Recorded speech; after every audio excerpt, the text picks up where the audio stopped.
Hi friends, welcome back to our channel. இன்றைக்கி நம்ம இந்த டிசைன் எப்படி கஸ்டமைஸ் பண்ணுறதுன்னு பார்க்கலாம். வாங்க வீடியோக்குள்ளே போகலாம். நான் என்னோடய கஸ்டமர் கேட்ட பேக் நெக் டிசைன் வந்து போட் நெக், பட் வந்து பேக் நெக்கில் முதுகு தெரிய வேண்டாம், ஒரு சின்னதாக ஒரு ஷேப் கொடுங்கன்னு சொல்லி கேட்டிருந்தாங்க. ஸோ அவங்க கேட்டிருந்த மாதிரி நான் பேக் நெக் டிசைன் வந்து கஸ்டமைஸ் பண்ணிவிட்டேன். அண்ட் தென் பார்த்திங்கன்னா நான் ஒர்க் ஸ்டார்ட் பண்ணிட்டேன். ஃபஸ்ட்டு நான் பார்த்திங்கன்னா 4 லைன்ஸ் ஜரி த்ரெட் லைன்ஸ் கொடுத்துட்டு அண்ட் தென் பார்த்திங்கன்னா சுகர் பீஸ் ஸ்டிச் கொடுத்துட்டேன். இப்போ வந்து பார்த்திங்கன்னா 3mm பீட் லோட் பண்ணிகிட்ருக்கேன். 3mm பீட் லோட் பண்ணும்போது மோஸ்ட்லி ஒன்று கொடுத்து லோட் பண்ணிக்கோங்க, அப்போ தான் அதோட அவுட்லுக் நல்லாயிருக்கும்.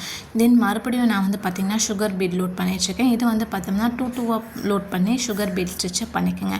சுகர் பீட் ஸ்டிச் லோட் பண்ணி முடிச்சதுக்கப்புறம் நான் டியூப் பீடில் ஜிக்லாக் ஸ்டிச் கொடுத்துட்ருக்கேன். பாருங்கள், sugar bead and weight bead கொடுத்துட்டு ஒரு என் ஸ்டிச் கொடுத்துருங்க, லாக் ஸ்டிச். அண்ட் தென் பார்த்திங்கன்னா மறுபடியும் அதே மாதிரி கொடுத்துட்டு வாங்க.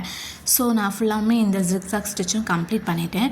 அண்ட் தென் பார்த்திங்கன்னா B7000 யூஸ் பண்ணி க்ளூ யூஸ் பண்ணி நான் இப்போ ஸ்டோன்ஸ் எல்லாமே பார்த்திங்கன்னா ரவுண்ட் ஸ்டோன்ஸ் வந்து பார்த்திங்கன்னா எல்லாம் பேஸ்ட் பண்ணிகிட்ருக்கேன். பேஸ்ட் பண்ணி நல்லா ட்ரை ஆகட்டும். ட்ரை ஆனதுக்கப்புறமா நான் வெயிட் பீட் யூஸ் பண்ணி குட்டி குட்டி புட்டாஸ் வந்து லாக் பண்ணிகிட்ருக்கேன். ஒரு லாங் ஸ்டிச் ஷார்ட் ஸ்டிச் கொடுத்துட்டு சுகர் பீடும் வீட் பீடும் லோட் பண்ணிவிட்டேன். அண்ட் தென் பார்த்திங்கன்னா மறுபடியும் ஒரு லாங் ஸ்டிச் கொடுத்துட்ருக்கேன். இந்த மாதிரி வீட் பீட்ஸ் எல்லாமே ஒரு ஸ்டோனுக்கு மேலேயுமே நான் இந்த புட்டாஸை வந்து கொடுத்துருக்கேன். அந்த கேப் வந்து கரெக்டாக இருக்கும் உங்களுடைய பர்ஃபெக்ட் லுக்குக்கு.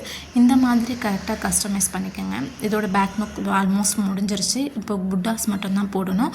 புட்டாஸ்க்காக பார்த்தீங்கன்னா நான் வந்து பார்த்தீங்கன்னா வீட் பீட் அண்ட் தென் பார்த்திங்கன்னா ஒரு ஸ்டோன் யூஸ் பண்ணியிருப்பேன். வீட் பீட் புட்டாஸ் கொடுத்துட்டு அதனுடைய கீழே வந்து பார்த்திங்கன்னா ஸ்டோன் வந்து வச்சுருக்கேன் புட்டாஸ்க்காக. இது வந்து பார்த்திங்கன்னா என்னோடய கஸ்டமரோட வெட்டிங் ப்ளவுஸ். ஸோ அவங்களுக்காக இதை நான் மேக் பண்ணியிருந்தேன். சிம்பிளாக இந்த மாதிரி உங்களுக்கும் கிராண்ட் லுக் வேணும் அப்படின்னா இந்த டிசைன் கண்டிப்பாக ட்ரை பண்ணி பாருங்கள். எப்போதுமே உங்கள் கஸ்டமருக்கு உங்களுடைய ஒர்க் ரொம்பவே நீட்டாக இருக்க மாதிரி பார்த்துக்குங்க. அப்போ தான் உங்களுடைய கஸ்டமர் ரிட்டன் உங்கள்கிட்ட வருவாங்க. அண்ட் ஃப்ரண்ட் நெக்கும் ஆஸ் வெல் as இதே மாதிரி தான். ஸ்லீவில் மட்டும் கொஞ்சம் டிசைன் மாற்றி பண்ணியிருந்தேன். அதோட கண்டினியூட் வீட் நெக்ஸ்ட் vlogல போடுறேன். மறக்காமல் லைக்